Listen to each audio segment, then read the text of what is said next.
자기 분석 기능에 대한 성찰입니다. 정신분석적 치료 과정의 본질에 대한 나의 탐구는 부분적으로만 완성된 상태이다. 비록 우리가 정신분석의 치료적 효과와 그 과정에서 저항 분석의 역할을 자기 심리학적으로 이해하는데 상당한 진척이 있었지만 아직도 많은 질문들이 대답되지 않은 상태로 남아있기 때문이다. 나는 이 시점에서 자기 심리학이 설정한 두 가지 중요한 가설을 요약하는 것이 나의 과제를 이루는 데 도움이 되리라고 생각한다. 그래서 자기 심리학이 설정한 두 가지 중요한 가설을 이야기하는데, 첫 번째 가설은 자기 심리학이 자기의 구조를 치료적으로 확장하고 공고화하는 것을 통해 얻을 수 있다고 예상하는 기능적 결과에 관한 것이다 라고 합니다. 그래서 이 결과는 최적의 경우에 다음 세 가지를 말합니다. 첫 번째가 자기 대상을 효율적으로 활용하는 환자의 능력의 증진. 두 번째는 코브의 극과 이상의 극 중에 어느 한 영역이 효율적으로 기능하게 되는 것. 세 번째가 자기의 중심에 자리 잡고 있는 핵심 프로그램을 실현하는 일에 헌신할 수 있게 되는 것. 이렇게 됩니다. 두 번째 가설은 발생학적인 것으로서 자기 심리학은 정신분석 치료를 성공적인 초기 발달과 비교할 때 그 치료에 대해 가장 잘 이해할 수 있다고 본다. 정신건강을 위한 치료 과정은 1차적으로 지식의 확장이나 자아 자율성의 증진이 아니라 최적의 좌절을 통해 영속적인 자기 구조를 확립하는 것에 달려있다. 그래서 콩은 이 두 가지 가설을 그냥 가설 정도가 아니고 거의 확신하는 수준에 있다고. 네, 그렇죠. 그걸 근간으로 모든 치료 기법을 개발하려고 하고 있죠. 네, 그래서 자기 심리학적 치료, 그냥 제가 이제 그런 걸로 이해했습니다. 자기 심리학적 치료에 대해서 설명하는 것 같았습니다. 환자들의 장애에 근저에 있는 심리적 현실에 대한 이론이 정확하면 할수록 분석가의 해석이 환자들에게 성인의 삶에서 그리고 성인의 형태로 최적의 좌절을 제공할 확률도 높아질 것이다. 최적의 좌절을 주는 정확한 해석을 통해 제공되는 교정적인 정서 경험이 갖는 구조 형성 효과가 있다. 이렇게. 분석가는 환자의 실제 경험에 대해 열린 마음으로 반응하는 한에서만 정확한 해석에 도달할 수 있다. 그래서 분석가의 이론은 명령이나 법규가 아니라 제안이어야 한다라고 이제 코시 얘기하고 있고요. 그래서 분석가는 한편으로 환자가 실제로는 분석가를 성적으로 소유하거나 제거하고 싶어하는 상황에서 환자가 그를 자기 대상으로 여기고 있다는 거짓된 주장에 희생양이 되어서는 안 된다는 것과 마찬가지로, 다른 한편으로 환자가 분석가를 자기 강화를 위한 자기 대상으로 필요하는 상황에서 환자가 그를 역동 대상으로 삼고 있다고 해석해서도 안 된다. 이렇게 얘기하고 있습니다. 최적의 좌절을 통해 점진적으로 건강한 심리 구조를 획득하기 위해서는 정확한 해석이 필요하다. 이렇게 합니다. 그래서 코봇이 해석하고 있는 방법이 이전의 고전적인 방법에서 해석하는 것보다 정확하다라고 이제 주장하고 있는 그런 얘기가 합니다. 그래서 여기에 코웃이 어쩌면 환자층을 자기애적 환자로 이렇게 확대를 했지만 해석의 기법을 계속해서 주장하고 있다고 하는 점에서 자아심리학에서 크게 벗어나는 게 아니라고 하는 것을 우리가 이해하는 게 좋겠어요. 아직도 해석을 굉장히 중심적인 기법으로 보고 있는데, 어쩌면 현대정신서 스파틴스의 모던 사이코애널리시스 쪽에서는 해석은 특별한 경우에만 사용할 수 있다고 봐요. 왜냐하면 사이카틱한 환자나 보드라인 환자의 경우에는 여기 코봇이 얘기할 때 어떤 이 자기가 너무 뭐라고 할까요? 영구적으로 훼손이 돼 있거나 거의 발달이 안 돼 있는 상태라고 얘기할 수 있죠. 코웃의 개념에 의하면 코웃이 그래도 자기애적 성격 장애자나 자기애적 행동 장애자인 경우에는 그래도 해석을 알아들을 만한 정도의 셀프가 있는 대상이라고 봤어요. 그래서 셀프가 형성되어 있는 정도를 차이를 두어서 환자층을 구별하고 있다고 하는 것이 우선 전제돼야 돼요. 그래서 구체적으로 어느 환자까지가 코웃의 환자냐고 하는 부분이 만만치 않겠죠. 그래서 환자에 대한 분류 자체가 자기애적 행동장애, 자기애적 성격장애 그 부분이 일반 분류 방법과 다르다고 하는 것을 전에 제가 한번 설명드렸죠. 분석적 기능을 사용하는 현상에 대한 검토를 하고 있습니다. 정확한 해석이 필요하다는 자기 심리학의 이론을 설명하기 위해 나는 분석을 받은 경험이 있는 환자가 분석이 끝난 후에 분석적 기능을 사용하는 현상을 검토할 것이다. 이 현상은 정신분석 치료가 성공적으로 종료되었다는 지표로 인정받아왔다. 정신분석 치료의 본질, 심리 구조의 확립이라는 측면에서 검토할 때 역설적이게도 스트레스가 심할 때 종종 자기 분석을 사용하는 것은 전에 받은 분석이 실질적으로 성공했음을 암시해야 할 뿐만 아니라 원칙적으로 분석의 극복 단계가 완성되지 않았다는, 즉 분석이 이상적인 목표에 도달하지 못했음을 의미한다는 사실을 발견한다. 우리는 정상적인 발달의 결과이건 분석에서의 뒤늦은 발달의 해석은 완벽을 추구하지는 않는다. 그러므로 분석이 개인의 삶을 행복하고 창조적이며 내적 균형이 유지되는 것으로 확실하게 인도한다면, 그리고 분석 이후에 만나는 스트레스 상황에서 환자가 자기 분석 기능을 활성화함으로써 자신을 지원할 수 있다면 그 분석은 매우 만족스럽게 종결된 것이라고 말할 수 있다. 나는 지금 실제적 문제로서의 자기 분석 기능, 다시 말해서 특정 분석의 임상 결과에 대한 만족과 불만의 근거가 되는 기준이 아니라 원리의 문제로서의 자기 분석 기능에 초점을 맞추고 있다. 분석 이후 위기 상황에서 수행되는 자기 분석 활동의 의미를 자기 심리학적 관점에서 어떻게 조명할 수 있을까라고 질문을 던지고 이야기합니다. 그 일을 위해서는 자기 분석 활동이 존재한다는 사실 그 자체가 극복 과정, 특히 자기 대상 전이와 관련된 극복 과정이 완성되지 않았음을 나타낸다는 사실을 관찰하는 것이 중요하다. 그것은 분석가의 자기 대상 이미지가 분석 과정에서 원활하게 기능하는 심리 구조로 변환되지 않았고, 적어도 부분적으로는 그 이미지가 환자의 정신 내에서 유사 외적 독립성을 보유한 채로 남아있음을 말해준다.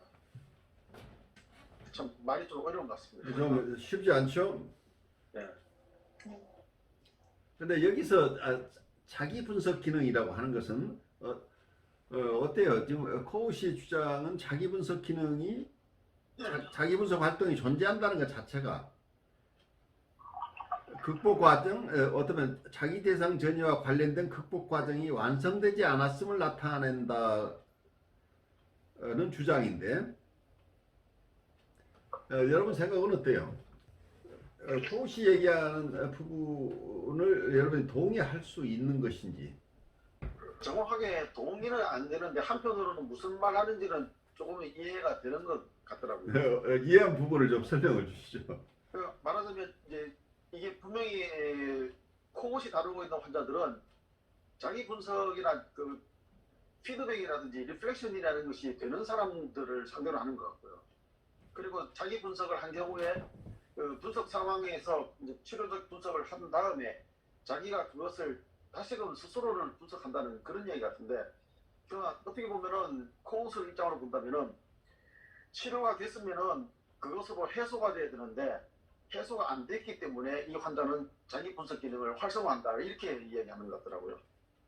그래서 한편으로는 뭐 맞는 것 같기도 하고 한편으로는 이거 뭐 어떻게 이해를 해야 되나 하는 또 막연한 감도 들기도 하고. 그러니까 그래서 이게 자기 심리학적인 자기 이론의 틀 속에서 보면은 메이크 센스 하는 것 같은데, 일반 이론으로 좀 생각을 해보면 자기 심리학이라는 이런 퍼스펙티브를 떠나서 우리가 건강하거나 아니면 우리가 심리적으로 어려움을 겪고 있는 사람이라 상관없이 우리가 셀프 어널리시스라고 하는 자기 분석기라고 셀프 리플렉션 기능이죠. 그러니까 보통은 셀프 리플렉션 기능 혹은 셀프 어널리시스 기능은 건강한 사람의 징표라고 우리가 얘기할 수 있죠.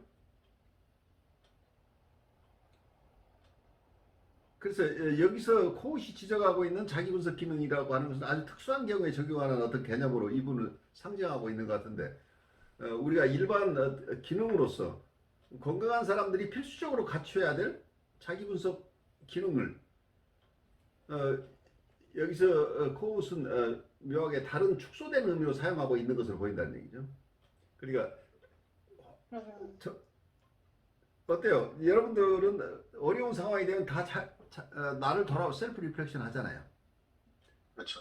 건강한 사람은 당연히 자기를 돌아볼 수 있는 이 기능, 셀프 어널리시스 기능이라는 건 기본적이란 그렇게 이름을 붙이지 않았을 뿐이지 우리가 우리 삶을 성찰하고 영성적인 삶을 사는 분이거나 그리고 건강하게 자기를 성찰을 하면서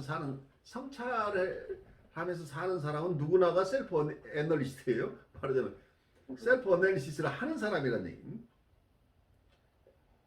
그래서 일반적으로 쓰는 이런 자기 분석의 능력이라고 하는 것은 일반적으로 받아들여진다면 그것은 건강함의 징표이고, 만약에 내담자가 자기 분석 기능을 획득했다고 한다면 이분은 이미 일반적으로 얘기를 할 때 우리 내담자가 오랜 상담 과정을 통해서 얻는 것은 상담자를 동일시하는 부분이죠. 상담자가 가지고 있는 기능을 가져가는데 그 굉장히 큰 기능 중에 하나가 자기 분석 기능이죠. 상담자가 자기를 분석해 줬던 것을 자기 스스로 자기를 분석할 수 있는 능력이 생기면 이제 상담자가 필요 없이 자기가 혼자 독립할 수 있게 되잖아요. 그래서 건강해졌다고 하는 것은 셀프 어널리시스 기능을 가지고 있어서 다른 사람의 힘을 빌리지 않고 독립해서 심리적인 평형을 유지할 수 있는 상태에 있다고 보이는데, 이 코웃이 지금 주장하고 있는 것은 저에게는 별로 신빙성이 있지가 않아요. 그렇죠.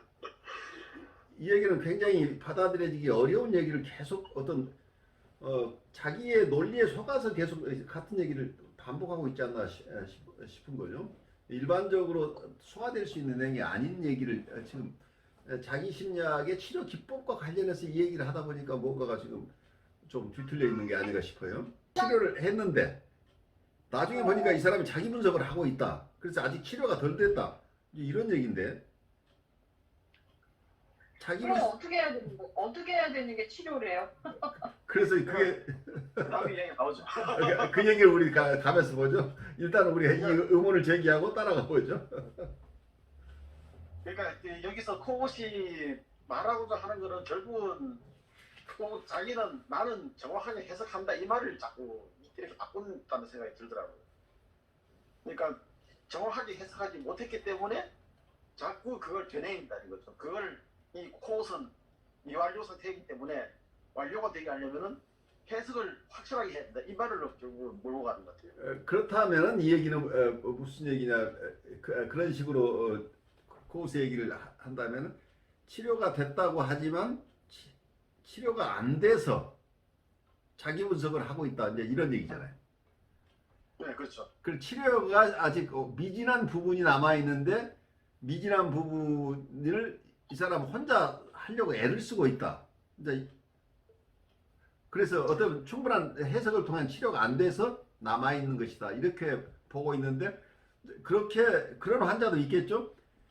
치료가 덜 돼서 자기 분석을 자기 나름대로. 근데 이 경우에 자기 분석은 뭐냐면 충분한 자기 분석 능력을 가지지 않은 상태에서 자기 분석을 하고 있는 환자를 얘기하는 거죠. 그렇게 되면. 그러니까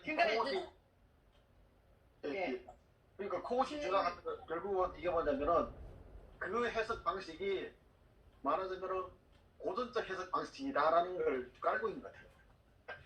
근데 저는 이게 좀 자기적인 사람들이 특성이 자기 중심적으로 사고하잖아요. 그렇죠. 예. 그러니까 그 사람이 하고 있는 해석은 자기랑 너무 밀착되어 있단 말이지. 그러니까 이제 이게 분석이라고 하는 건 좀 객관화를 해야 되는데, 그래서 저는 그렇게 이해가 되는 거예요. 사실 자기 분석이라는 게 객관화가 안 되는 주관적 경험을 얘기하는 게 아닐까. 그러니까 자기 분석이 건강한 자기 분석의 기능을 얘기를 하는 게 아니고 여기서는 실패하는 자기 분석을 얘기를 하고 있잖아요. 네, 그러니까 주관적 경험을 주장하고 그 관점으로 이렇게 대상을 보고 상황을 이해하는 뭐 그런 게 아닐까. 저는 늘 겪는 일이라 너무 익숙해서요. 근데 이분들이 다 분석한다고 하지만 그 엉터리 분석이 그죠? 네. 자기가 다 알고 있다고 얘기를 하고 어떤 분은 뭐 몇십 페이지 분석도 해오고 이제 이러는데 그 분석이 어떤 객관성을 가진 거나 합리적인 것이 아니고 순전하게 자기 나름의 자객적인 상태에서 세상을 왜곡되게 바라보고 있는 것이기 때문에 이게 자기 분석이라고 자기 분석 기능을 가졌다고 얘기할 수 없는 상황이죠. 제가 조금 약간 이제 얘기를 하나 생각이 나서 이걸 한번 들어보세요. 예. 20대 후반의 남자인데 이 사람이 한마디로 자기를 굉장히 자학을 하면서 굉장히 고통 속에서 그걸 견뎌내면서 어떤 일을 해냈을 때 쾌감을 느끼고 승리감을 느껴요. 네. 근데 보통 사람들은 너무나 힘들어서 편해지려고 상담을 오는데 이 사람은 아니에요. 그러니까 이 왜곡을 어떻게 풀어야 될지 모르겠어요. 저는 항상 너무나 황당하고 그래서 그럼 누구씨는 좀 이렇게 편안해지는 감각이 없느냐 그런 것에 대해서 관심이 없느냐 대부분 사람들이 편안해지려고 하는데 그랬더니 이분 대답이 저는 한 번도 그런 경험을 해본 적이 없어서 모르겠어요 이래요. 그러니까 이분의 세계를 어떻게 이해해야 하지? 뭐 이러면서 막 뒤죽박죽이 되더라고요. 그러니까 이렇게 내담자가 자기가 갖고 있는 어떤 자기 구조, 셀프 상태에서 세상을 보고 분석한다면 어떻게 되겠어요? 근데 이제 이분들이 세상을 왜곡되게 보고 있다는 것은 맞아요. 근데 그것을 그러니까 그런 것을 보통은 셀프 어널리시스라고 하지 않잖아요. 일반적으로 셀프 어널리시스라고 하는 것은 캐런 오나이가 셀프 어널리시스에 대한 책을 썼다. 그 책이 있죠. 셀프 어널리시스라는 책이. 이럴 때는 우리가 분석가의 도움을 받지 않고 스스로 자기를 분석하고 도움을 받는 방법을 얘기를 해요. 굉장히 민주적인 네. 퍼스펙티브를 가지고 꼭 상담자에게 도움을 받아야 되는 것은 아니다. 여러분들이 셀프 어널리시스를 잘 하면 여러분 스스로도 그 셀프 헬프 북에 가까워요. 스스로 자조할 수 있다. 하는 이런 저술을 남긴 분도 있는데 여기서 코우시에 얘기하는 셀프 어널리시스라는 건 굉장히 부정적인 의미를 가지고 여기서 표현되고 있다고 하는 부분이죠. 뭐가 잘 안 돼서 셀프 어널리시스를 하고 있다. 이런 그렇죠, 쪽이죠. 그렇죠. 그러니까 그 자체가 어쩌면 왜곡일지도 모르겠어요. 아까 그 제가 말한 그렇죠. 대답처럼. 그러면 그 자기 그 분석이 자기 방어라고 표현할 수 있습니까? 그 경우에 따른 건강하지 못한 자기 분석이라고 하는 것은 지금 얘기대로 저항이나 방어죠. 자기의 불편함을 합리화하는 과정이잖아요. 합리화하는 과정. 지적 합리화가 자기 나름대로 해석하고 나는 이래서 이러는 거예요 라고 지적으로 다 통찰한 것처럼 이렇게 드러나는 게 이게 그렇죠. 우리가 보통 얘기하는 셀프 어널리시스라고 보기 어려운 증상이라는 얘기예요. 그러니까 증상으로서의 셀프 어널리시스를 지금 여기서 얘기하고 있는 같은 느낌이에요.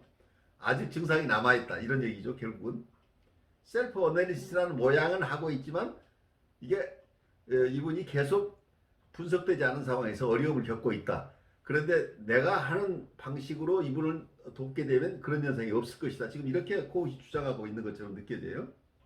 네, 결국 코우시 그렇게 해서 묘하게도 프로이트의 분석 방법을 이렇게 비판하면서 그것으로 하면은 안 된다. 내가 하는 걸로 해야 된다. 이 말을 갖다가 씌우고 있는 그런 이야기가 되더라고요. 사례 1, 사례 2를 통해서 보면. 그래요. 그 얘기를 우리 한번 따라가 보죠. 지금 어느 정도 우리가 설득력이 있는지.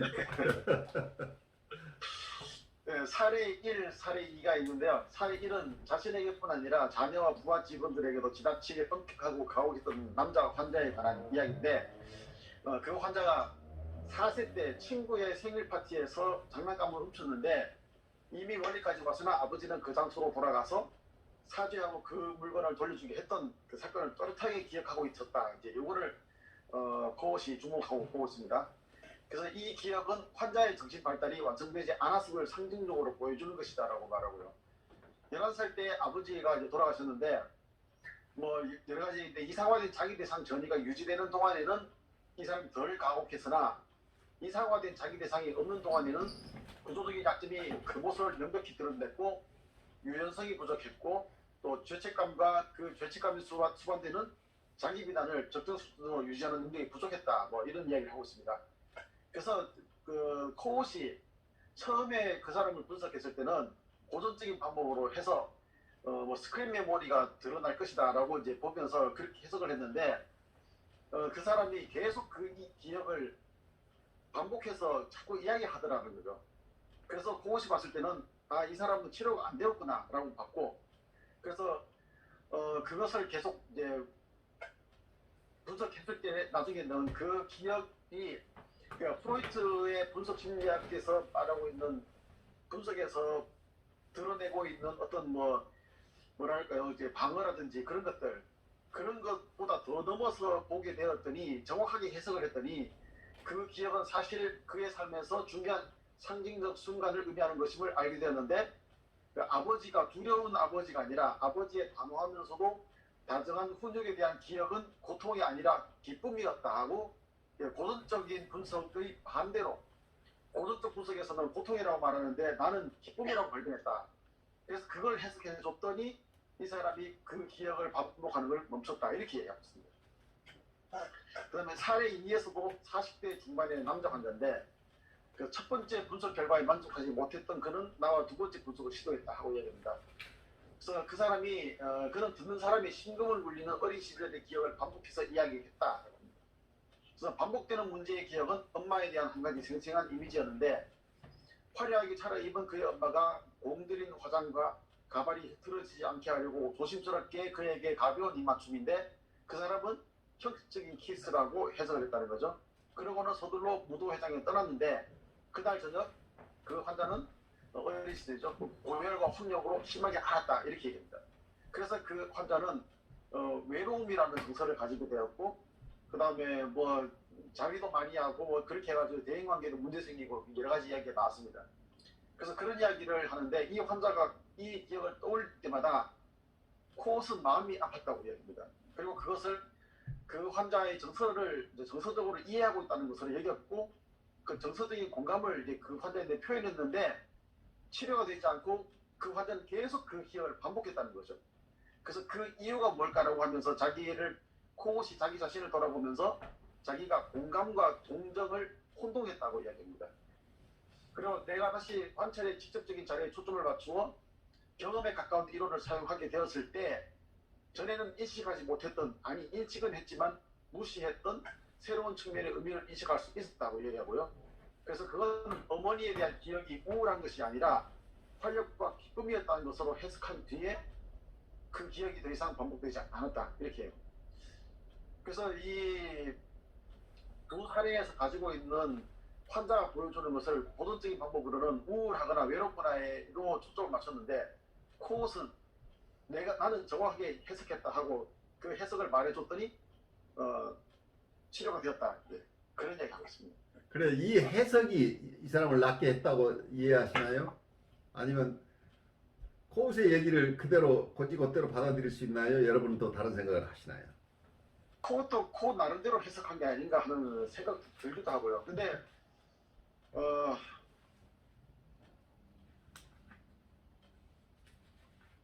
어떻게 보면은 이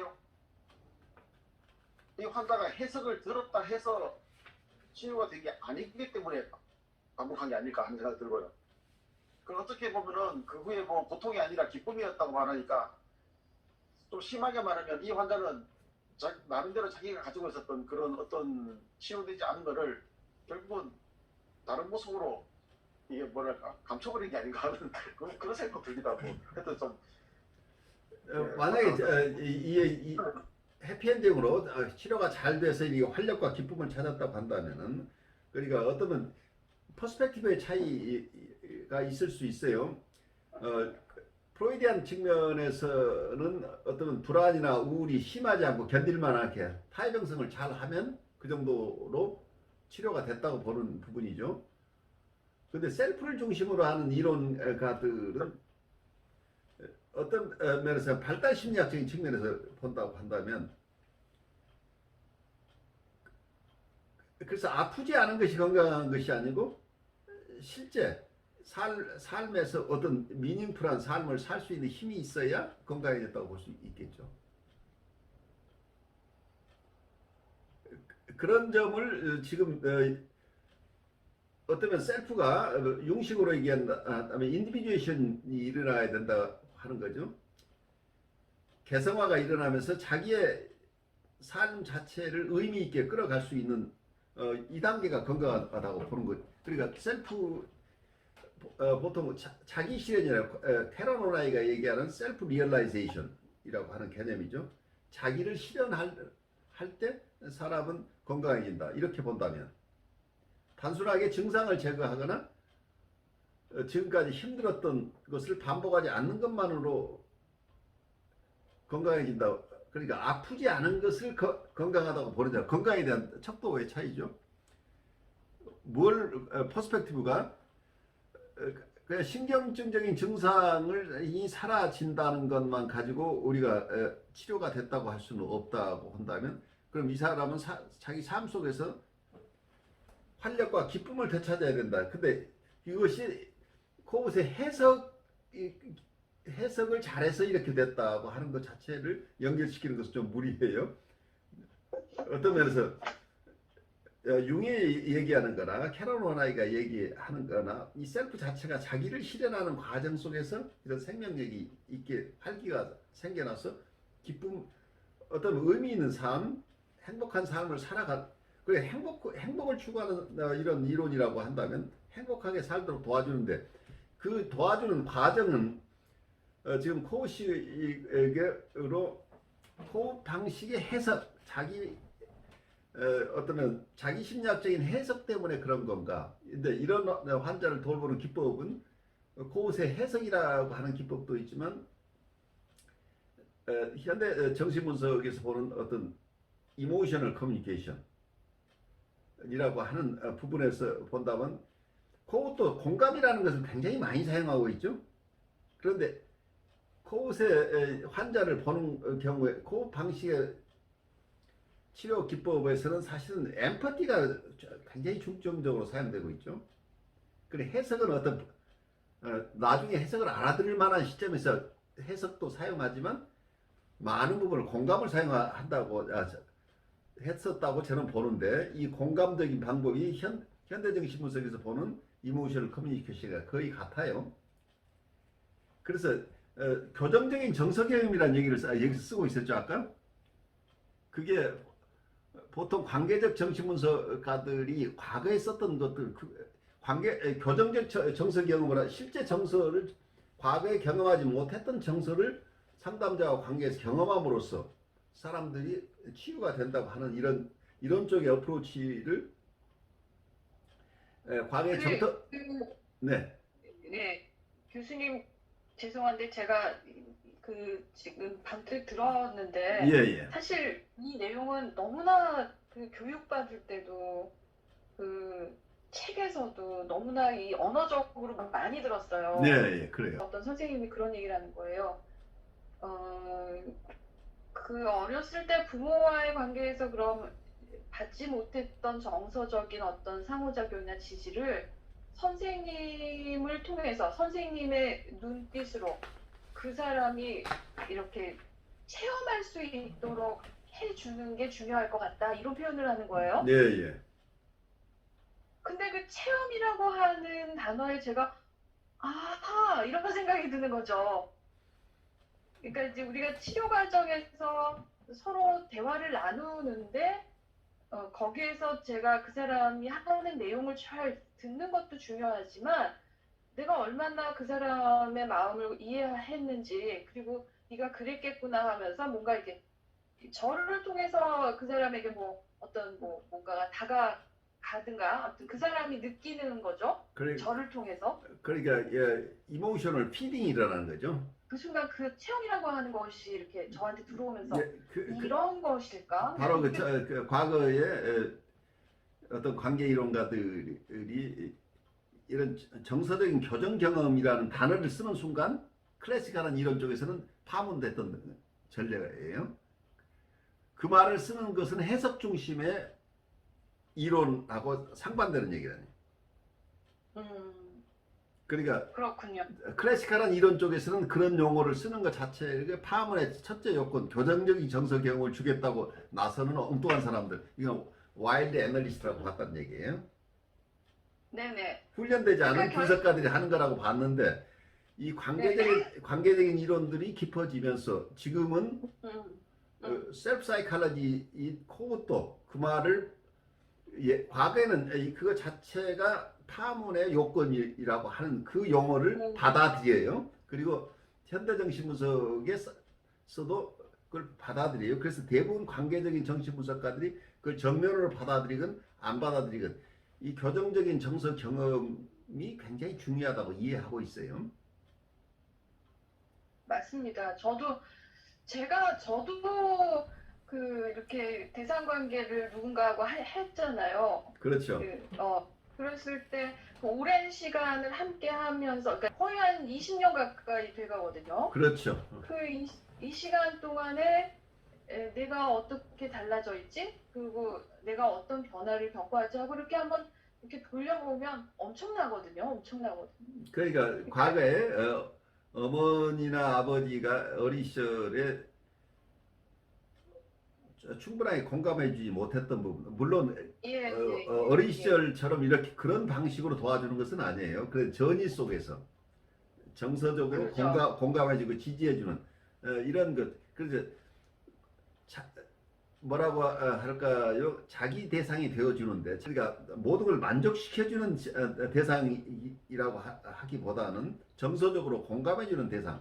이것이 유아기하고 다른 거. 유아기에 모든 것, 아이들 욕망 속에서 모든 것을 다 해주는 엄마를 원하죠.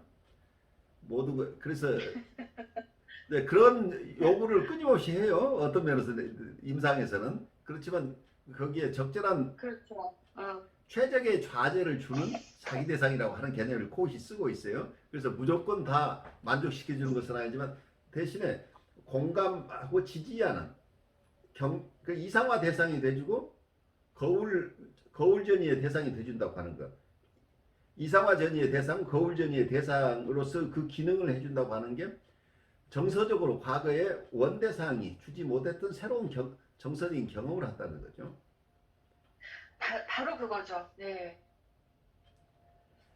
그런 점에서 어떤 면에서는 자기 이 셀프, 트루 셀프라, 리얼 셀프가 활발하게 성장하지 못했던 좌절된 자기 셀프의 성장이 일어난다고 하는 이게 발달 심리적인 측면을 지금 코웃도 가지고 있다는 얘기예요.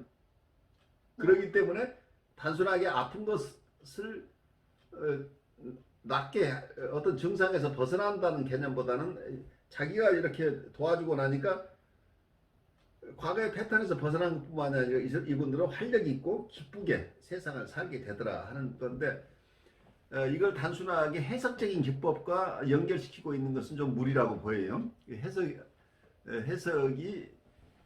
얼마나 다른 해석을 했는지는 모르지만 이분이 이 코웃의 이런 여러 해석적인 기법은 공감을 배경으로 하는 거기 때문에 공감적인 해석을 했다는 얘기겠죠. 결국은 이것이 해석의 효과인지 공감의 효과인지를 구별하기 어려운데 현대정신분석에서는 그걸 어떤 이 해석 이외의 공감적인 방법, 그러니까 이모셔널 커뮤니케이션, 미러잉이나 조이닝, 이걸 자체를 테크닉으로 봐요. 정식 기법이에요. 정식 기법인데 코웃은 공감을 정식 기법이냐고 하는데 그 말을 못 받아들여요.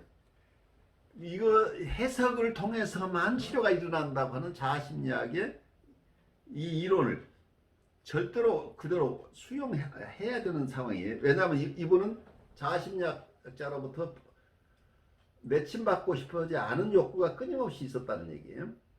그래서 계속해서 해석 중심으로 나는 돌봤다고 하고 있지만 이분이 다른 사람과 다른 것은 공감을 중심으로 엠퍼티 중심의 이론, 자기가 훌륭한 이론을 세웠어요. 근데 그것을 비난받지 않으면서 자기 것으로 주장하는 것이 굉장히 힘들다는 얘기죠.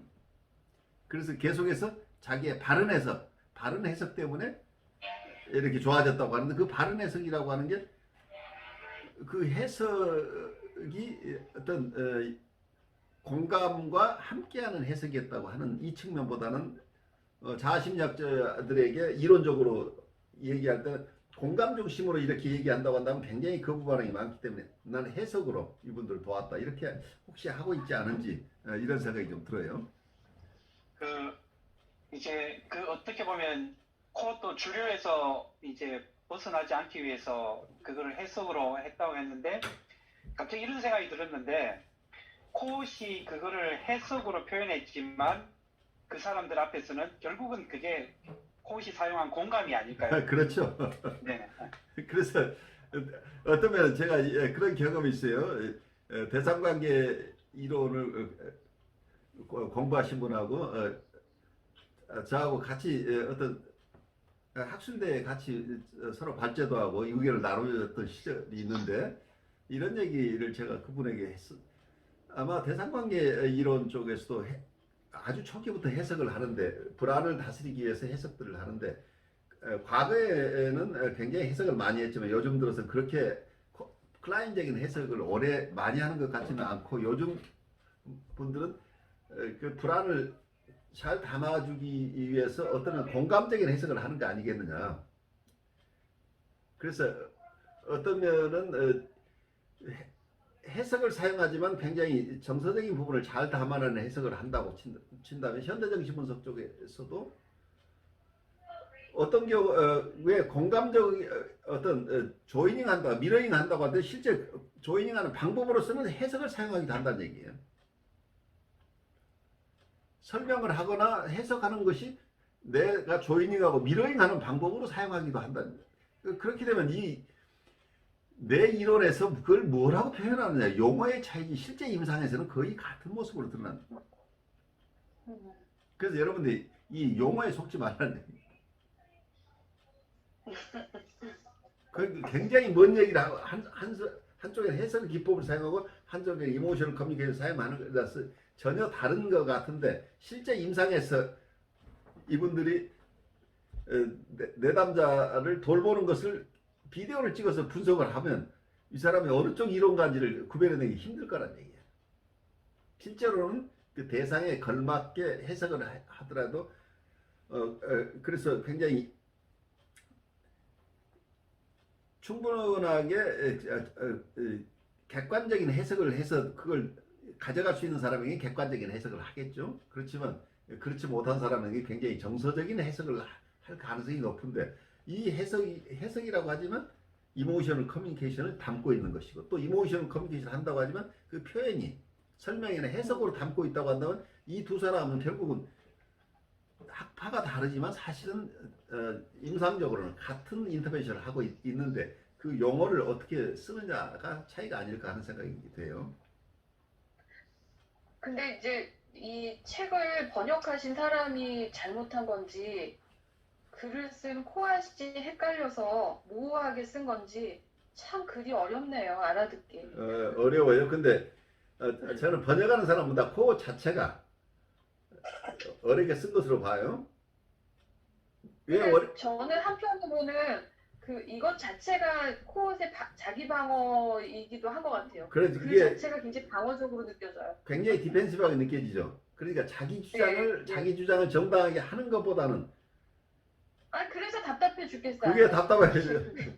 계속해서 그렇게 변명 안 해도 될 텐데 왜 자꾸 변명을 하다가 자기가 거의 자기 덫에 걸려가지고 남을 설득할 수가 없는 무리한 얘기를 자꾸 하게 되는 거죠. 그래서 꼬투리가 또 잡히는 거죠.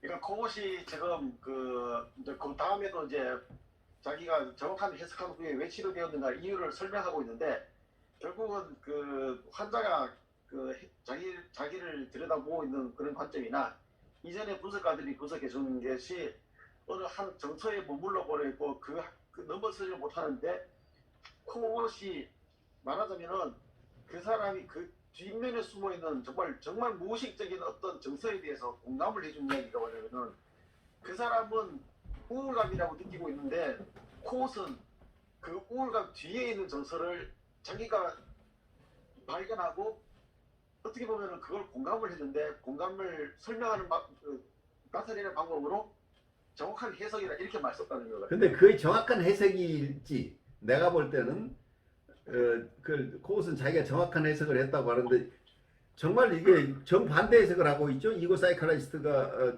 들이 하고 있는 것은 우울한 것이라고 해석을 했는데 이거 이 사람은 기쁨과 활력이라고 얘기를 했는데 해석의 차이가에서 이 사람들이 구원받은 게 아니고 코웃의 공감적인 태도 때문에 정서적 교정적 정서 경험을 오래 하면서 거기에서 오는 활력과 기쁨이지 이 해석이 달라져서 오는 기쁨과 활력이 아닐 수 있다는 겁니다. 그러니까 저도 그쪽에 동의해요. 네. 그 해석을 잘해가지고 이 사람이 나은 게 아니란 얘기예요. 근데 해석을 잘해서 그렇죠. 나았다고 해야 체면이 쓴다는 얘기예요. 지금 유식하게 되는 거예요. 지금. 왜냐하면 정통적인 기법은 해석이라고 디파인하고 있기 때문에 해석을 벗어난 기법은 액팅아웃이라고 봐버리는 거죠. 그러니까 정신분석적인 기법이 아니라고 치고 있기 때문에 자기가 개발한 공감에다가 충분한 의미를 부여하지 못하고 있는 셈이죠. 이렇게 되면 어느 한쪽에서는 공감을 굉장히 축에 세우는데 결정적으로 자기를 디펜드해야 될 게 이론적으로 딱 들어가면은 공감은 이런 게 아니고 해석을 내가 잘했어 이제 이렇게 되는 거죠. 그 얘기를 한번 들어보죠. 이 코웃의 변명이 아주 재밌을 것 같아요. 그래서 그 다음에 나오는 것이 내가 그 기억을 정확하게 해석한 후에 그 기억이 재발되지 않은 이유는 무엇인가 하고 거기에 또 이야기를 쭉 했습니다. 그 기억이 재발되지 않은 이유는 분석의 초점이 외상적 과거로부터 현재의 분석적 전이로 옮겨왔기 때문이다. 그리고 전이 분석을 통해서 이상화된 활력을 얻으려던 나에 대해서 거부당한 그의 감정을 극복함으로써 오래된 발달 정체가 궁극적으로 해석될 수 있었다. 그렇게 되면 어떻게 돼요? 이건 here and now에서 일어나는 현상이잖아요. 그래서 이 전이 속에서의 새로운 체험이라고 연결시킬 수 있잖아요. 그리고 과거를 정확하게 해석해서가 아니라 이 전이 관계 속에서의 역동, 코웃이 주장하는 전이 속에서의 해석을 제대로 했다는 얘기잖아요. 그 다음으로 가보죠. 반복되는 기억의 의미와 분석 이후 자기 분석적 기능의 의미가 동일한 것인데 나는 두 현상 모두가 하나의 과정이 완성 지점에 도달하지 못했음을 보여주는 지표로 생각한다. 따라서 나는 첫 번째로 언급된 환자의 기억은 사춘기에 아버지가 생존해 있었더라면 희미해졌을 것이고 두 번째로 언급된 환자의 기억은 환자의 어린 자기가 부모의 활력을 좀 더 사용할 수 있었더라면 반복적으로 출현하지 않았을 것이라고 추측한다. 발달 과정이 완성되고 나면 총체적 진전을 가능하게 했던 긴 연쇄 사건들의 연결고리들이 갖는 기능들이 용해된다. 그것들은 이제 억압과는 상관없는 과정을 통해서 망각 속으로 들어간다. 그것은 성공적인 분석을 마친 후에 환자가 자신의 자기 응집성을 확립하고 구조적 갈등을 해결하기 위해 분석가가 했던 반응들과 개입들에 대한 수많은 기억들을 전혀 부담스러워하지 않는 것과도 같다. 분석이 성공적으로 완성되면 분석가에 대한 대부분의 기억들은 사라지고 분석가가 맡았던 기능들, 그의 이해와 설명도 불필요해진다. 정상적인 정신 기능은 원활하게 상호작용하는 심리적 구조에 달려있다. 이렇게 이해하고요. 어린 시절의 자기 대상과 분석적 전이에서 재생된 자기 대상 중에 그 어느 것도 성인의 삶이나 분석 이후의 삶에서 중요한 역할을 해서는 안 된다. 초기 발달과 분석의 상대적인 성공이나 실패는 변형적 내재화가 이루어진 정도에 따른 성인으로서의 기능과 분석 이후의 기능에 대한 평가의 기초에서 판단되어야 한다. 자기 대상과 자기 대상 기능의 이질적 단백질은 섭취된 후에 분해 과정을 겪고 그 다음에 그 구성 요소들은 재조직되어 자라나는 아이 또는 환자 특유의 정신적 단백질을 구성함으로써 개인적 자기의 특징과 패턴을 형성하게 된다. 최적의 상황이라면 새롭게 형성된 심리적 구조는 근본적으로만 부모 자기 대상의 전체적 특징과 일치할 것이고 분석에서 활성화된 전이 자기 대상의 전체적인 특징은 약간의 흔적만을 보일 것이다. 이게 코웃이 얘기하는 변형적 내재화라고 하는 거죠. 변형적 내재화라는 개념을 썼는데 이게 원래 다른 사람이 썼던 개념 Selective Identification이라는 용어, 선택적 동일시라는 개념을 용어만 바꿨다, 이런 비판이 있어요. 어린 시절의 자기 대상과 분석에서의 자기 대상을 비교해 본다면 분석이 성공적으로 끝난 후에 성인의 자기가 이전의 자기 대상이 하던 기능을 수행하는 현상에 대해서도 같은 논리가 적용된다는 것을 알 수 있을 것이다. 표적의 상황에서 이 기능들은 개인적인 특성을 벗어나며 후에 그것들이 내적으로 수행되는 구체적 방식에는 어린 시절 자기 대상의 특징이 거의 남아있지 않고 분석적 자기 대상의 특징도 거의 찾아볼 수 없을 것이다. 심리 구조가 바뀐다 하면 변형적 내재화가 일어나서 심리 구조가 형성된다는 건 이해가 되는데 그것이 그 원인이 해석의 정확한 해석 때문에 그렇게 된 거냐 하는 부분에는 검증되지 않은 부분이죠. 본인의 주장은 있지만 그걸 입증하는 것은 쉽지 않고 코우 스스로가 해석으로 이렇게 잘 될 것 같으면 다른 요소가 없이 해석으로 될 것 같으면 다른 분석가들은 왜 그렇게 하지 못했을까 하는 생각을 할 수 있겠죠. 어쨌든 코우시 자기가 자아심리학자들이 실패하는 지점에서 자기는 성공할 수 있다 이 얘기를 하면서 자기 심리학자들의 해석이 훨씬 정확한 해석이기 때문이다 라고 얘기를 하고 있죠. 그렇다면 이분의 해석은 어떤 것을 담고 있어서 자아심리학자들과 다르다고 얘기할까요? 해석 자체가 자아심리학자들은 컴플릭트와 그러니까 컴플릭트 티어리를 중심으로 역동과 방어 분석이잖아요.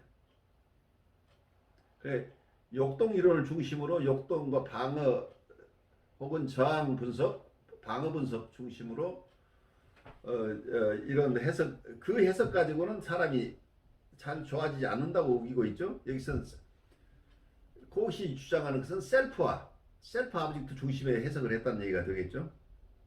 자기와 자기 대상 간의 관계를 중심으로 해석을 하지 않았을까 싶어요. 그렇다면 해석의 내용이 다르죠. 같은 해석이라고 얘기를 하고 있지만. 그래서 역동이론 중심으로 환자를 보지 않고 자기와 자기 대상 간의 관계 중심으로 봤다는 얘기가 되겠죠. 그래서 과거의 자기 대상으로부터 충분하게 수용되지 못하고 지지받지 못했던 부분, 그리고 어쩌면 코우시 자기를 잘 돌봐주다 어머니와 관계에서 우울을 느꼈다고 하는데 사실은 자기는 그것을 기쁨과 행복으로 이렇게 바꿔서 해석을 했다고 하는데 그 해석을 어떻게 했는지 잘 모르겠어요. 하지만 너는 어머니하고 관계에서 우울한 정서를 느꼈지만 사실은 어머니로부터 사랑과 행복을 얻고 싶었다. 이렇게 해석했다는 얘기인지 그건 잘 모르겠어요. 어쨌든 치료를 하고 보니까 얘가 굉장히 행복해졌다. 이렇게 되는데 행복해졌다고 하는 얘기 속에서는 이 셀프 아브젝트가 이 대상이 충분하게 지지하고 공감해주고 사랑해주지 못했던 과거가 있었는데 치료 과정 속에서 교정적인 정서 경험을 함으로써 이분의 자기가 다시 발달하기 시작했다는, 자기 자체가 발달한다. 그 속에 치유의 힘이 있다고 보이는 거죠. 여기서 코우시 정확하게 얘기는 하지 않지만 여기 트루 셀프나 리얼 셀프가 발달하기 시작했다고 하는 게 건강해지기 시작하는 거죠. 그런 어떤 좀 이분의 이론에 입각한 설명도 가능할 텐데 이분은 계속해서 해석 중심으로 자기의 정확한 해석을 통해서 치료가 됐다고 하는 부분은 납득이 되지 않는 부분이에요. 저에게는. 그 다음으로 가보죠. 네, 그 다음이 이제 이 챕터의 절반에 해당되는 부분인데 수련에 대한 생각 해가지고 앞부분에 나와 있는 이 내용, 전체적인 내용 제목 자기 분석 기능에 대한 성찰과는 조금 약간의 차이가 있습니다. 그래도 어느 정도 반영은 됐지만은 여기서는 다 볼 필요 없고 중요한 논점만 제가 봤습니다. 만약 분석가가 예상 밖의 새로운 것을 수용할 수 있는 열린 자세를 갖지 못한 채 자신의 이론적 신념에만 몰두한다면, 그리고 그 결과 환자의 심리적 숲을 보지 못하고 나무만을 본다면 그것은 탐구를 목표로 하는 학문인 정신분석에 훨씬 더 중대하고 해로운 영향을 미칠 것이다. 프로이트의 언어로는 자아의 자유를 주고 하트만의 용어로는 자아의 자율성을 주며 나의 이론과 관련해서는 자아의 지배를 가져다주는 분석 과정이 정반대의 결과를 산출하는 이유는 무엇인가? 이런 결과를 가져오는 원인은 자기애적 영역에 대한 불완전한 수련 분석이 있다. 코엇이 이렇게 주장하고요. 다시 말해서 수련 분석은 많은 경우 개인적인 유해를 가져다 주지만 정신분석의 학문적 진전과 학문적 진보에 관한 유해한 제도일 수 있다. 만약 수련 분석이 치료적 분석과 동일하게 평가되어야 한다면 수련 분석을 받은 사람이 자신의 분석가가 속해 있는 집단의 이론과 기법에 충성하는 현상은 내가 동일한 부류의 정신건강에 대한 중독이라고 부르는 것의 일부로 여겨질 수 있다. 분석에 들어간 수련생은 분명히 환자이다. 수련 분석은 의심의 여지 없이 치료적 분석의 형태를 취한다. 그러나 분석이 끝난 수련생은 분석 경험이 있는 환자인 동시에 분석가이다. 그가 특정 정신건강에 중독된다면 치료적 변화를 가져오는 그의 능력에도 영향을 미칠 것이다. 그것은 그가 만나게 되는 새로운 생각들과 이론들과 기법들을 개방된 호기심과 열의를 가지고 검토할 수 있는 그의 능력에 영향을 미칠 것이며 그 결과 그는 그런 것들에 대한 불안과 의심으로 반응할 것이다. 말할 필요 없이 이런 반응은 새로운 것을 자동적으로 근거하게 만들 것이다. 지금 이야기가 아까 사례에서 말한 그 환자들이 그 코엇이 정확하게 해석해서 기쁨이라고 해석하기 이전에 우울이라든지 불안으로 경험했던 거기 머문다는 그런 이야기에 연결되어 있다는 것입니다. 그래서 만약에 수련생들이 거기서만 멈춰버린다면은 이게 위에 말한 대로 해로운 영향을 끼칠 수 있는 분석가가 된다. 지금 그 주장을 하고 있는 겁니다. 예. 그 다음에 여기서 비난의 대상이 되는 것은 수련 분석이라는 제도 그 자체가 아니다. 그보다 불완전한 수련 분석, 특히 수련생의 1차적인 자기애적 전이의 중요성을 무시하는 수련 분석이다. 분석되지 않은 전이가 수련생에게 제공해주는 바로 그 지지를 통해서 불완전한 수련 분석을 받은 미래의 분석가는 학습의 영역이든 생산의 영역이든 또는 그 둘의 모든 영역이든 자유롭게 창조성을 발휘할 수 있는 능력에 장애를 갖게 될 것이다. 계속 같은 이야기입니다. 결국 분석가들 중에는 수련 분석가들의 생각을 따르지 않는 분석가들도 있고 간혹은 자신이 훈련받은 방법과 도구에 대한 자부심을 뛰어넘어 자신의 동료들에게 새로운 방향을 제시하거나 자기 이야기를 그렇게 하고 그렇죠. 네. 심지어 새로운 기법을 옹호하는 분석가들도 있다. 이렇게 해서 지금 코엇의 그 해석의 방법을 이렇게 돌려서 말하고 있습니다. 자기 대상 전이의 전개가 허용되고 이해되고 해석되고 극복되는 적절하게 수행된 분석의 결과 독립적인 길을 추구하는 능력이 발전하는 경우도 분명히 있다. 물론 그런 분석들이 반드시 피분석자를 창조성과 진전으로 동창적인 사고로 인도하는 것은 아니다. 그런 결과를 산출하기 위해서는 다른 여러 가지 긍정적인 요소들이 결합되어야 한다. 그러나 그런 분석은 내적 자유, 즐거운 추구, 자신의 길을 갈 수 있는 용기 있는 능력 등을 결과로 예상할 수 있다. 어린 시절에 경험하는 최적의 자기 대상 반응을 통해서 성인이 되어 자율적으로 기능하는 어린 시절 자기 대상의 기계적인 원상들을 회상할 필요 없이 심리체계, 다시 말해서 조용히 기능하는 조절체계가 확립되듯이 그리고 분석에서 최적의 자기 대상 반응 경험을 통해서 분석가가 역동적이고 발생학적인 측면에서 적절한 전리 상황을 올바르게 해석함으로써 환자의 필요와 소망을 공감적으로 제대로 이해하는 이게 이제 코엇의 정확한 해석의 내용을 말하는 것입니다. 분석을 마친 후에 자율적으로 기능하는 자기 대상 분석가의 기능을 의식적인 자기 분석 형태로 보호할 필요 없이 조절체계가 확립되듯이 분석가의 이론적 지식도 그의 전체 성격과 통합되는 것을 통해서 자율적으로 그리고 조용히 기능하게 된다. 그것은 분석가가 환자와 작업하거나 비임상적 영역을 탐구할 때 개념과 이론을 임의적이고 의식적으로 사용하지 않고 암묵적이고 전의식적으로 사용하느냐의 문제이다. 다시 말해서 분석가는 그의 지식, 이론적 지식과 임상 경험이 그의 총체적 성격과 완전히 통합되어 그것을 의식할 필요가 없게 될 때 비로소 이 분야에 특히 임상 작업의 진정한 대가가 되었다고 말할 수 있다. 그래, 굉장히 많은 주제를 여기에 그냥 포함시켜서 자기 얘기처럼 하고 있는데 비혼의 얘기를 하고 있죠. 어떤 무의식 속에 다 가라앉아야 임상가가 될 수 있다는 얘기를 하고 있는데 여기서 자기 대상 전이가 충분하게 잘 다뤄져야 된다고 하는 것은 어떤 면에서는 정신분석가를 수련하는 과정에서 큰 도전이에요. 사실은 저도 한국에 있는 분석가들을 계속해서 훈련하고 있는데 이제 졸업을 시킬 수 있느냐 없느냐의 가장 관건은 나르시시즘에서 어느 정도 벗어났느냐의 문제인데, 그래서 어떤 교육 분석 과정에서도 자기애적인 부분이 충분히 다뤄져야 된다고 하는 코웃의 주장은 맞아요. 그러니까 교육 분석, 수련 분석 과정에서도 너무 다 성숙한 정서만 있는 게 아니고 누구에게나 다 충분하게 발달하지 못한 자기애적인 부분들이 있는데, 이 자기애적 부분에 대한 어떤 해석적인 접근만 가지고 되는 게 아니고 여기서는 충분하게 공감하고 지지하는 자기 대상이 돼줘야 된다는. 그러니까 이 교육 분석가가 자기 객관적인 어떤 말하자면 자기 자아심리학적인 분석가로서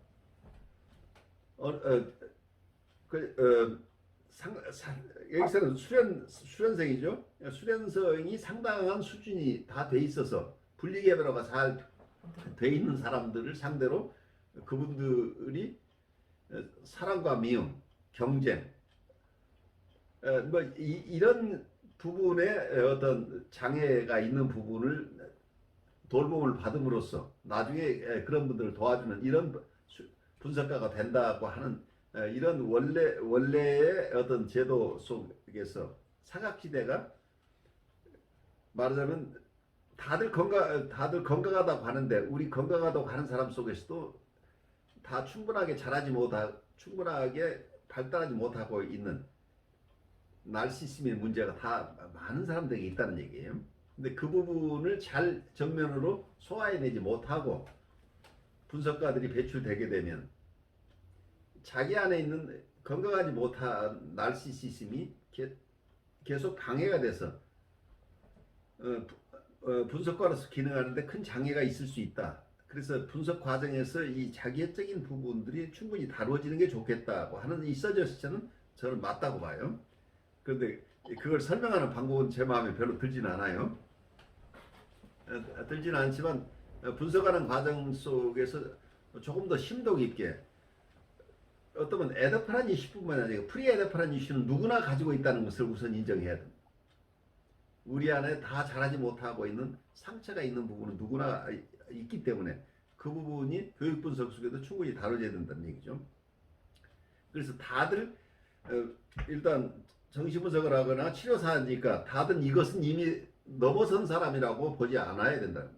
저는 임상에서 계속해서 제가 만나는 분은 대부분 다 상담사들이고 또 공부하시는 분들이기 때문에 그분들을 만나지만 그분들 안에도 아직 충분하게 지지받고 공감받지 못한 부분들이 많이 있기 때문에 그 부분에 대한 현대 정신분석적인 조이닝이나 미러잉은 굉장히 중요해요. 그 과정 속에서 이분들이 자기의 삶을 정말 자기 트루 셀프를 승인받는 과정이죠. 자기 트루 셀프가 인정받고 승인받고 지지받는 경험들은 지금 코웃이 얘기하는 자기 심리학적인 방법뿐만이 아니고 어떤 면에서는 현대 정신분석에서도 그걸 굉장히 중요시하게 생각하죠. 그리고 어떤 면 캐로노나 융의 전통에서도 이 부분은 굉장히 중요하겠죠. 그래서 어떤 수련생 속에 있는 에더프란 이슈뿐만 아니라 프리 에더프란 지점까지도 충분히 잘 분석해내고 그걸 분석해내는 과정 속에서 코웃이 보고 있는 공감적인 어프로치도 굉장히 중요하다고 봐요. 그래서 그 부분에서 코웃이 기여한 바가 굉장히 크다고 보는데, 근데 이걸 설명해내는 과정 속에서는 사람들에게 공감을 끌어내기가 참 어려운 또 이런 얘기들이 함께 섞여 있어서 또 아쉬운 부분이 있죠. 오늘 이 어려운 주제 발제하셨는데 우선 발제하신 강 목사님부터 오늘 나오는 얘기 속에 서로 나누고 싶은 얘기 좀 나누죠. 코스의 이야기가 한편으로는 이해가 되면서도 자기의 어떤 독특한 독창적인 걸 강조하다 보니까 어떤 면에서 보면은 다른 사람들하고 이게 그 내용이 겹치는 건데 이걸 말을 어떻게 하느냐에 따라 가지고 똑같은 이야기를 이렇게 얘기하는가 싶기도 하고 그렇죠. 예. 그렇게 해가지고 헷갈리게 만드는 그런 부분도 없잖아 있었습니다만은 그래서 거기서 이제 생각해 보는 것은 코웃은 어떤 정확한 해석이라고 말했지만은 다른 한편으로 보면은 그 코웃의 어떠한 역할을 통하여서 상대방이 내담자가 그 환자가 어떤 면에서는 자기 삶의 어떤 뭐 과거에 어떤 생겨버리는 아니면 미발달된 자기 구조로 인해 가지고 자기 삶을 의미 없게 처리하고 있었던 거를 미니풀하게 바꿨다라는 생각을 하게 됐거든요. 그렇죠. 결국은 자기가 발달을 시작했다는 얘기잖아요. 코웃은 자기 해석 때문이라고 주장하고 있지만은 제가 볼 때는 그 환자가 자기의 삶에서 의미를 되찾았다고 이렇게 봐지는 거죠. 근데 그 코웃이 해석한 것이 정확한 해석이라기보다는 어떤 면에서 보면은 그 내담자나 환자가 내가 이렇게 살아서 안 되겠다 하고 어떻게 보면 자발적으로 전환시키지 않을까 하는 그런 생각도 들고요. 근데 아무튼 그렇게 할 수 있도록 옆에서 자극이 되었거나 도와준 사람은 분명히 코웃은 맞다고 생각이 들어요. 네, 그렇죠. 그러니까 그것을 원인을 성공한 원인이 결국은 이 셀프 자체, 이 사람에게 내재해 있는 셀프 혹은 내재적인 치유력이죠. 이 사람 내담자 안에 있는 힐링 파워가 기능을 하기 시작했다는 얘기가 되겠죠. 그래서 어떤 힐링 파워라고 얘기도 할 수 있고 이 사람의 셀프가 스스로 발달하기 시작했다는, 그동안 발달이 정지되어 있던 셀프가 발달을 시작하니까 다른 사람의 삶을 사는 게 아니고 자기 삶을 살기 시작하니까 당연히 여기는 기쁨과 흥분이 있겠죠. 기쁨과 만족이 그 속에 포함되어 있을 수 있겠죠. 자기 성장이, 자기 성취가 일어나기 때문에 이제 그 부분을 관찰하면 결과적으로는 이분들이 활력 있게 기쁨을 가지고 살아가는 모습은 코웃이 잘 도와준 것으로 보여요. 그 과정 속에서 이분의 공감이 충분히 엠퍼티가 큰 기능을 했는데 어떤 면에서는 이걸 엠퍼티라는 측면에서 보지 않고 내 해석이 정확했기 때문이라고 하는 얘기는 조금 무리가 아닌가 하는 생각이 드는 거죠. 어떻게 보면 코웃은 이게 저술가라기보다는 그냥 임상가라는 말이 더 맞는 것 같아요. 네, 그럴 수 있겠죠. 네, 자기가 임상적인 경험에 대해서 그걸로 치료를 했으면 끝나는 건데 그걸 굳이 글로 쓰다 보니까 표현할 길이 없으니까 자꾸 그러면 듣는 사람이 오해하거나 아니면 속이 답답해지는 그런 서술 방식으로 그렇게 풀어나가고 있다 생각하고 그냥 그 코웃이 있는 말을 문자로 이해하는 것이 아니라 그냥 상황적으로 이렇게 가만히 생각해 보면은 어떤 면에서 코웃이 기여하고 있는 게 뭔지를 이렇게 느낄 수 있는 것 같아요. 네, 저는 그렇게 봤어요. 그래요. 여러분들이 실험하면서 이제 코웃하고 좀 더 친해지는 거죠. 코웃이 뭔가를 많이 이뤘는데 이걸 표현하는 것이 사람들한테 꼭 어깃장 놓는 표현이 돼가지고 이제 힘들어지는 거죠. 그러니까 아까 얘기한 어떤 면에서는 어떻게 해서 사람이 변하는가 하는 것을 변형적 내재화, 그러니까 변형적 내재화라는 용어 자체가 사실은 그 내용은 이디스 제이콥슨이라는 발달 심리학자가 썼던 셀렉티브 아이덴티피케이션, 그러니까 그전에는 우리가 동일시라는 용어는 많이 썼죠. 자기가 존경하는 사람을 동일시함으로써 그 인격을 갖는다는 것은 아는데 그것을 좀 더 정교하게 얘기를 하면 그렇게 되면 이 셀프는 항상 주위 사람들을 그냥 따라가는 거니까 의미가 없잖아요. 그럼 결국은 다른 사람들의 삶을 사는 것 같은데 셀렉티브 아이덴티피케이션이라는 용어 속에서 제이콥슨이 봤던 것은 이 사람의 자아가 다른 사람 것 중에 자기가 담고 싶은 것만 다 가져온다는, 그 선택한다는, 그 주체적이잖아요. 그렇게 되면 많은 사람이 영향을 받지만 셀렉티브 아이덴티피케이션이 일어난다고 하는 그 중에 자기가 와서 좋은 것만 가져올 수 있는 힘이 생기죠. 그렇게 된다면 자기가 다른 사람이 가지고 있는 귀한 기능을 가져오게 되는 거죠. 근데 이 개념을 코웃이 변형적 내재화라는 개념으로 썼는데 이제 그 동료들의 얘기는 그거 제이콥슨이 한 얘기인데 너 왜 다른 용어를 썼느냐 이제 이런 시비가 나오는 거죠. 그리고 셀프 아브젝트라는 용어도 셀프 아브젝트 대시가 있느냐 없느냐 이제 이런 거고 그런 셀프 아브젝트의 개념들은 자아심리학들이 잘 개발해 온 개념들인데 모든 사람들 다른 사람들은 다 잘 모르는 것처럼 자기 스스로 개발한 것처럼 이렇게 가니까 동료들로부터 비판을 많이 받았던 거죠. 사실은 우리 또 다른 선생님들 얘기 좀 듣죠.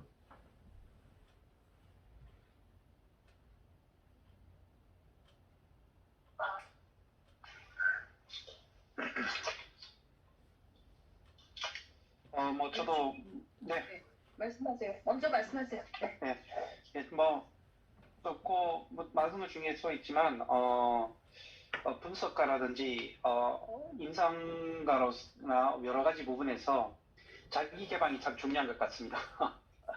그 좀 전에 우리 이야기 나누었던 거지만 자기 분석이라는 것 자체가 코우스 입장에서 봤을 때는 이게 완전한 치료가 되지 않아서 발동하는 거라고 되어 있는데 어떻게 보면 교수님도 말씀하셨지만 자기 애성 나르시스틱한 이런 부분들을 우리가 끊임없이 점검받지 않으면 우리가 굉장히 어떤 치료자로서 임상가로서 그거를 환자를 대면할 때 참 어렵다는 이런 이야기가 저한테도 좀 많이 와닿는데요. 왜 그러냐면 제 나름대로 생각되는 게 이런 나르시스틱한 어떤 이슈가 있으면 굉장히 폐쇄적으로 될 수밖에 없다고 생각되어지거든요.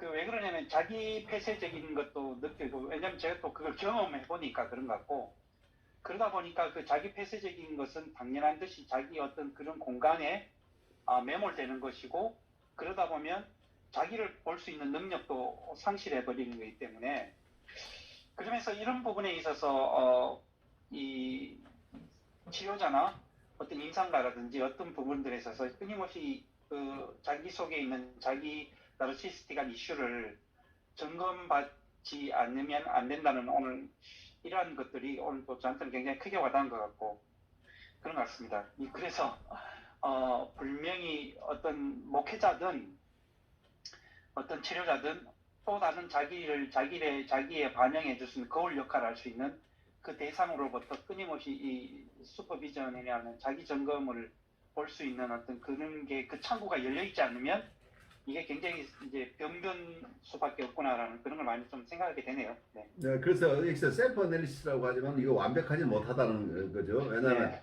셀프 어널리시스를 하지만 셀프는 항상 무의식 중에 자기를 디펜스하는 기능이 또 우리가 이고의 기능 속에 디펜스 기능이 있다고 하는 것 때문에 셀프 어널리시스를 다 완벽하게 해내기는 사실은 내재적인 한계가 있는 거죠. 그렇지만 많이 숙련되신 분은 점점 더 자기를 더 잘 분석해내고 자기 안에 있는 맹점들을 더 잘 보완해내는 능력이 커지는 것이 인격의 발달이에요. 그렇지만 항상 자기 스스로 다 하지 못하는 부분이 있기 때문에 필요한 경우는 외부의 분석 또는 슈퍼비전 이런 것들이 항상 곁들여서 자기를 점검할 필요가 있는 자기 스스로 끊임없이 점검하는 노력과 필요한 경우에 외부의 도움을 받는 것이 같이 가야 되는 이런 상황이죠.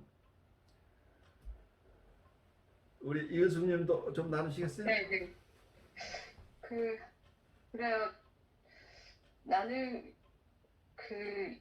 코엇이 굉장히 자기애적인 성격 특성이 강한 사람 같다는 생각이 자꾸 그래요. 그때가 종종 있어요.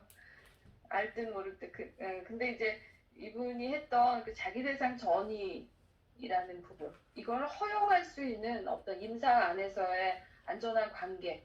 그래서 그 속에서 내담자가 이해받고 또 해석되고 극복되는 그런 과정을 프로세스를 함께할 대상이 있다는 거는 참 중요한 문제구나. 한 사람의 인생에서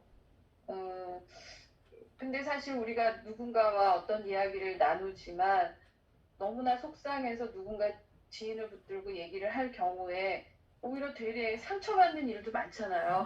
그 상처 받을 가능성이 굉장히 높아요.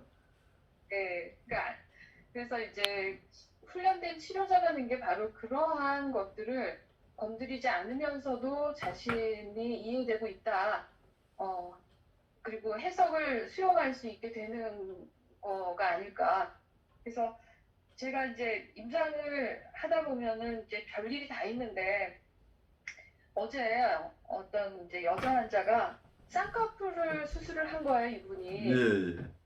근데 예전에 이제 3년 전에 처음 제가 2년 전인가 만났을 때도 쌍꺼풀 수술을 한 상태였는데 너무나 자연스러워서 그게 쌍꺼풀이었나 모를 정도로 이뻤어요. 네.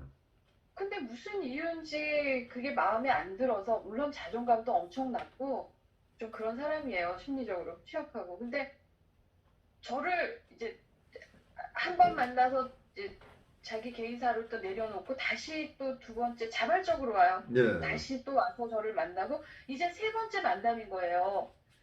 그런데 이분이 세 번째 왔을 때는 다시 재수술을 해갖고 눈이 퉁퉁 부어서 온 거예요. 근데 전보다 상태가 그렇게 이쁘지가 않고 쌍꺼풀 라인도 이렇게 끊긴 거예요. 그래서 너무나 속상해했는데 어제는 그리고 이제 그러고 지나갔어요. 이제 그리고 그런 상태에서 그 쌍꺼풀에 대한 얘기는 이제 안 했죠. 그런데 어제는 그 얘기를 하면서 우는 거예요. 네, 그렇죠. 네, 자기 선생님 이거 눈이 여기 이렇게 생겼잖냐고 안 보이냐고 이러는 거예요. 그래서 그거 얘기를 하니까 보였다고 잘 몰랐다고 그랬더니 고개를 푹 숙이면서 자기 얼굴을 보면 괴물 같다고 막 그러면서 막 그 나락으로 떨어지는 이 감정을 어떻게 추스릴 줄 몰라서 막 꺼져 있는 거예요. 그래서 제가 그걸 보고 그동안 누구 씨가 얘기를 안 하셔서 저는 좀 정리가 된 줄 알았는데 그게 아니었던 모양이네요. 그렇게 힘들었었어요. 그랬더니 네 그러면서 고개를 푹 숙이고 우는 거예요. 그래요. 예. 오늘 제 모습을 제가 이렇게 정확히 보네요. 이러면서 아유 참 난감하죠. 그래요. 그분은 안전하게 울 수 있는 공간이 필요하죠. 어쩌면요. 그래서 제가 이제 이 사람이 자신을 이렇게 이곳에서라도 내려놓고 이야기할 곳이라도 있어서 얼마나 다행인가 그런 생각이 들어요. 그래서 이제 거울 역할이다 뭐 이런 표현을 사실 언어적으로 이해하기보다는 제가 임상 안에서 제가 그런 역할자다 보니까 때로는 이게 거울이 됐다가 내가 하고 싶은 얘기를 했다가 왔다 갔다 하거든요. 그렇죠. 거울이 말을 하면 안 되는데. 거울이 됐다가 이상화 또 전이가 일어나면 이상적인 대상이 돼줘야죠. 그러니까 이 역할이 사실은 참 복잡하고 적절하지 않을 때는 이제 드롭이 되는 거고 비교적 신뢰로운 관계로 나아가면 제가 좀 실수를 해도 내 남자가 봐주는 거고 어쨌든 이 공감을 앞세워서 관계적인 관점에서 내담자와 환자 관계를 이렇게 보고 그것을 이제 치료적으로 이렇게 활용한다는 차원에서는 참 그 의미가 깊은데 문제는 이제 코엇이 자기의 이론을 너무나 이렇게 명쾌하게 설명하지 못하는 부분이 저는 항상 늘 아쉽고 힘듭니다. 이 책을 그래요. 읽는 게 너무 부럽습니다. 그러니까 어쩌면은 또 그것을 좀 이해해 준다고 한다면은 자기애적 성격 장애나 행동 장애를 가진 분들의 이런 어떤 면에서는 프리에더파른 환자의 일부라고 봐야 되죠. 그래서 언어로 표현할 수 없는 세계에 사는 사람들이에요. 그래서 언어가 잘 발달하지 못한 분들의 얘기예요. 그래서 어쩌면 팬타시 세계의 얘기일 수도 있고, 그래서 현대정신분석이 커버하고 있는데 사이카틱하거나 보드라인 환자나 여기 코우시 봤던 이런 성격 장애자, 이건 현대정신분석 이런 환자까지 다 포함해서 봐요. 그런데 코우시 스페시픽하게 봤던 처음 조안을 뒀던 자개적 성격장애 행동장애인 분들을 포함해서 이 프리에더프라는 환자들은 언어가 충분히 발달하기 이전 상태에서 겪었던 결핍에 대한 얘기들이에요. 그래서 갈등의 문제라기보다는 결핍의 문제라고 많이 보죠. 그래서 그때 얻었어야 될 자개적인 충분한 지지, 그리고 자개적인 공감, 격려, 필요한 경우에는 또 세상 사는 법을 알려주는 부모, 이런 여러 가지 기능들, 부모들이 이 세상을 살도록 준비시켜줘야 될 어떤 프레퍼레이션 피어리드죠.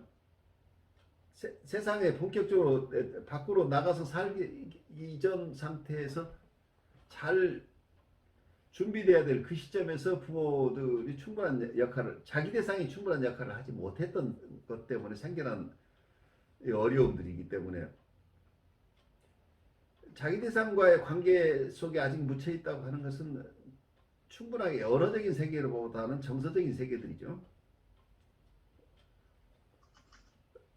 그래서 충분하게 논리적인 세계가 아니라 정서적인 세계에 더 결함이 있는 분들은 그 지적 작업은 그 이후에 좀 더 발달한 사람들에게는 지적인 어프로치가 더 중요하죠. 그분들도 정서적인 어프로치를 함께 가지만 이분들은 지적인 어프로치만 해가지고 납득이 되지 않는 분들이에요. 정서적인 어프로치가 갈 때 지적인 어프로치는 나중에 따라갈 수 있을 정도지 비중이 항상 정서적인 부분에 머물러야 된다는 거예요. 정서적으로 충분하게 공감되는 그걸 공감해주는 상황이 이루어지지 않고는 이분들을 도울 수 없다는 겁니다.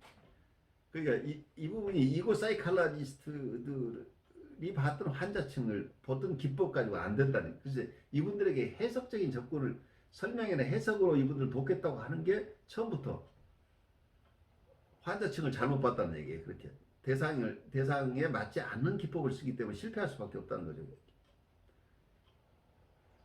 그런 점에서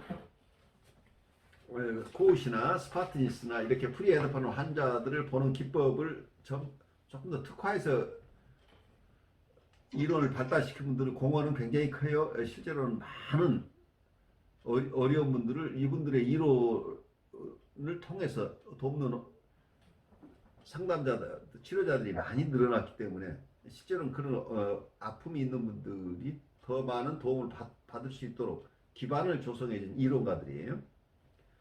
물론 우리 관계적 이론 속에 대상관계 이론이나 대인관계 이론은 처음부터 이런 환자층까지 포함하는 이론을 발달시켰으니까 그분들은 처음부터 이런 환자들을 같이 봤어요. 그렇지만 이고 사이칼로지나 클래식한 이론 중심으로 치료하는 분들에게는 이분들은 정신분석적인 기법으로는 통하지 않는다고 봤던 영역에 있었기 때문에 물론 이분들을 여러 가지 심리치료의 대상이 되긴 했지만 정신분석적인 어떤 정신역동적인 치료 기법을 통한 치료 도움까지를 받지 못했던 분들에게 정신역동적인 치료를 우리가 할 수 있게 됐다고 하는 것. 그 과정 속에서는 이 컨버그나 코우시나 스파트니스 이런 분들의 역할이 자아심리학을 훨씬 뛰어넘는 자아심리학을 기반으로 하지만 자아심리학이 다 커버하지 못했던 부분을 커버할 수 있도록 도와준 이론가들이기 때문에 이분들에게는 우리가 감사해야 되는 거죠. 그래서 안타까운 부분을 가진 코우시지만 우리가 코우스에게 빚을 많이 지고 있어요.